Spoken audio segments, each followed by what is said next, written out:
இளமையாக இருந்தால் அல்லது நீங்கள் அவ்வளவு இளமையாக இல்லை என்றால் கூட ஓய்வு பற்றி மிக விரைவிலேயே கவலைப்படுவதா அல்லது நீங்கள் போதுமான அளவு சேமிக்கிறீர்களா என்று நீங்கள் நினைக்கும் வாய்ப்புகள் உள்ளன.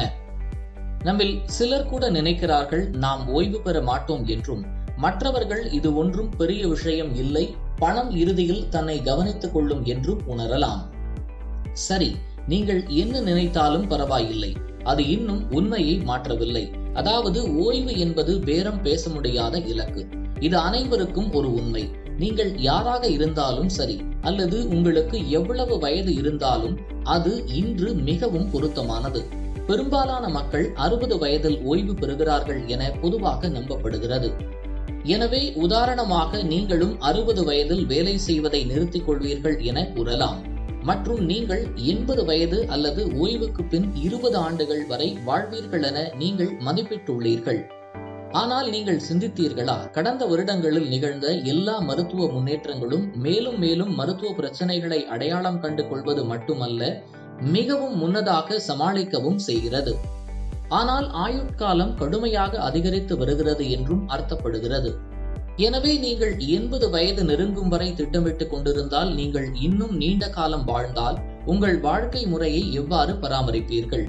கூடுதலாக 10, 15 அல்லது 20 ஆண்டுகளுக்கு உங்களையும் உங்கள் குடும்பத்தையும் ஆதரிக்க உங்களிடம் பணம் இருக்குமா? எளிமையான உண்மை என்னவென்றால், நீங்கள் எவ்வளவு முன்னதாகவே ஓய்வு பெற திட்டமிடுகிறீர்களோ அவ்வளவு அதிகமாக நீங்கள் சேமிக்கவும் முதலீடு செய்யவும் முடியும். நீங்கள் சீக்கிரமாக ஆரம்பித்து மிதமான தொகையை முதலீடு செய்வதன் மூலம் தொடங்கினாலும் கூட, தொடர்ச்சியான முதலீடுகள் மூலம் நீங்கள் ஒரு ஆரோக்கியமான ஓய்வூதிய கார்பஸை உருவாக்க முடியும். எடுத்துக்காட்டாக வெவ்வேறு வயதினரை சேர்ந்த 3 பேரை எடுத்துக்கொள்வோம். அவரது ஓய்வூதிய இலக்கு 60 வயது மற்றும் ஆயுட்காலம் 80 ஆகும். அவர்களின் தற்போதைய வாழ்க்கை முறை மற்றும் செலவுகளை கருத்தில் கொண்டு மற்றும் பணவீக்க விகிதம் 6% என்று அனுமானித்தால், ஓய்வு பெறும் நேரத்தில் இது அவர்களின் மதிப்பிடப்பட்ட தேவையான கார்பஸாக இருக்கலாம். இப்போது அவர்கள் இந்த கார்பஸை உருவாக்க வேண்டிய ஆண்டுகளின் எண்ணிக்கையை கணக்கிட்டால், ஒவ்வொரு ஆண்டும் 15% வருவாயை வழங்கக்கூடிய முதலீட்டு விருப்பம்தான் அவர்கள் செய்ய வேண்டிய மாதாந்திர முதலீடாகும். நீங்கள் பார்த்தீர்களானால், தானியா ஓய்வு பெறுவதற்கு 30 ஆண்டுகளுக்கு முன்பே முதலீடு செய்ய தொடங்குகிறார். அவளுடைய இலக்கை அடைய அவள் மாதம் 5172 ரூபாய் மட்டுமே முதலீடு செய்ய வேண்டும். ஓய்வு பெறுவதற்கு 10 ஆண்டுகளுக்கு முன்பு தொடங்கும் வருணுடன் ஒப்பிடுகையில் தனது இலக்கை அடைய மாதம் 98,262 ரூபாய் இதனால் முதலீடு செய்ய வேண்டும். ஆரம்பத்திலேயே முதலீடு செய்ய ஆரம்பித்ததுடன் கூட்டு வட்டியின் சக்தியின் கலவை நீண்ட காலத்திற்கு மீதமுள்ள தொகையை முதலீடு செய்தது தானியாவுக்கு சாதகத்தை கொடுத்தது. எனவே நீங்கள் தானியாவை போல இருந்து சீக்கிரம் தொடங்குவீர்களா அல்லது வருணின் உதாரணத்தை பின்பற்றுவீர்களா? இப்போது நீங்கள் கருத்தில் கொள்ள வேண்டிய சில காரணிகளை பற்றி பேசுவோம். ஓய்வு பெற திட்டமிடும் போது உங்களின் தற்போதைய வயது மற்றும் ஓய்வு பெற திட்டமிட்ட வயது என்ன? உங்கள் 20களில் முதலீடு செய்ய நீங்கள் ஆரம்பித்தால், ஏனெனில் உங்கள் முதலீட்டு பயணத்தில் அவை இன்னும் ஆரம்ப நாட்கள் என்பதால் அதிக அளவிலான அபாயத்துடன் நீங்கள் வசதியாக இருக்கலாம்.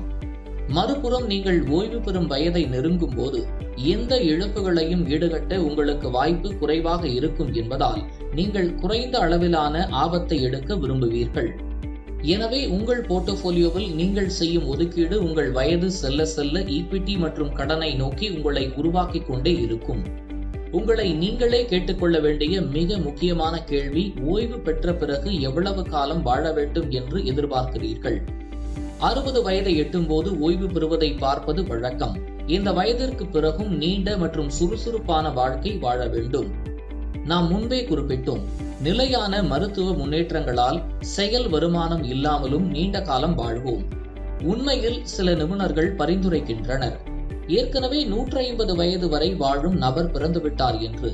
இது ஒரு பெருமையான செய்தி என்றால் கூட, உங்களின் திட்டமிடப்பட்ட ஓய்வூதிய கார்பஸ் உங்களை கவனித்துக் கொள்ள போதுமானதாக இருக்குமா?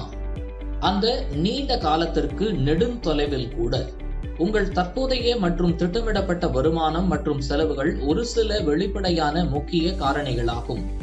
சில நிபுணர்கள் கூறுகிறார்கள், இன்று இருக்கும் அதே வாழ்க்கை முறையை பேணுவதற்கு நீங்கள் ஒரு ஓய்வூதிய கார்பஸை உருவாக்க திட்டமிட வேண்டும்.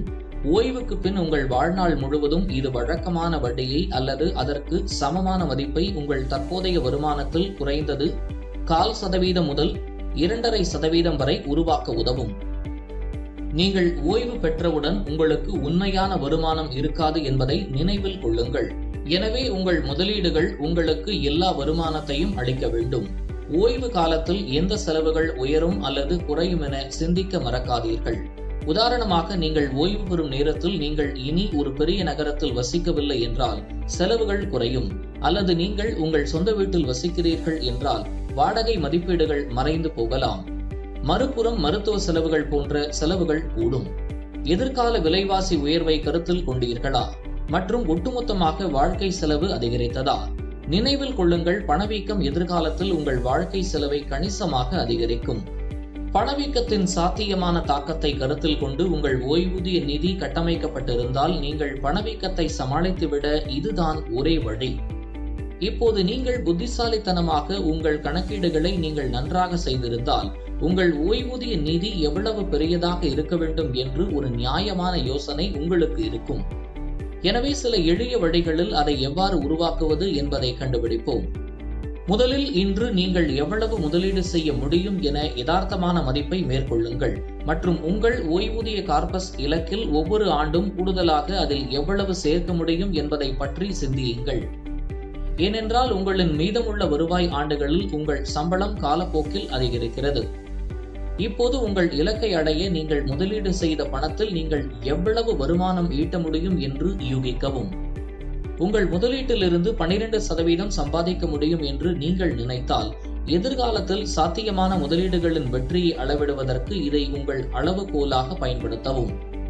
உங்கள் மதிப்பீடுகளை பற்றி யதார்த்தமாக இருங்கள் மற்றும் நீங்கள் வாழ்க்கையில் பல்வேறு நிலைகளை கடந்து செல்லும் போது வாழ்க்கை முறை மாற்றங்களை கணக்கில் எடுத்துக்கொள்ள மறக்காதீர்கள். திருமணம் செய்வது, குழந்தைகள் பெற்று அவர்களின் தேவைகளை திட்டமிடுவது மற்றும் பல. இறுதியாக, நாளை உங்களின் ஓய்வூதிய வருமானத்தை பெற இன்று நீங்கள் எங்கு முதலீடு செய்யலாம் என்று சிந்தியுங்கள். உங்கள் ஆபத்து சுயவிவரத்தை புரிந்து கொள்ளுங்கள் மற்றும் உங்களுக்கான பொருத்தமான சொத்து ஒதுக்கீட்டை கண்டறியவும். இது தத்ரூபமாக உங்களுக்கு வருமானம் ஈட்ட உதவும். உங்கள் ஓய்வூதிய கார்பஸை பெற இது போதுமானதாக இருக்கும். ஈக்விட்டி மற்றும் கடனின் சரியான விகிதத்தை நீங்கள் கண்டறிந்ததும் இந்த சொத்து வகுப்புகளுக்கான அணுகலை பெற நீங்கள் தேர்வு செய்யக்கூடிய பல்வேறு கருவிகளை பற்றி சிந்தியுங்கள்.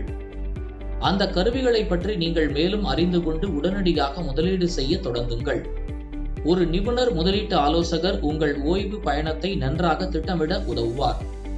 நீண்ட காலத்திற்கு ஒரு ஓய்வூதிய கார்பஸ் உருவாக்க ஈக்விட்டி மியூச்சுவல் ஃபண்ட்ஸில் முறையான முதலீட்டு திட்டங்கள் மூலம் சிறந்த வருமானத்தை பெறுவதற்கான சிறந்த வழி என்பதை முதலீட்டு ஆலோசகர்கள் பரிந்துரைப்பதை நீங்கள் காணலாம்.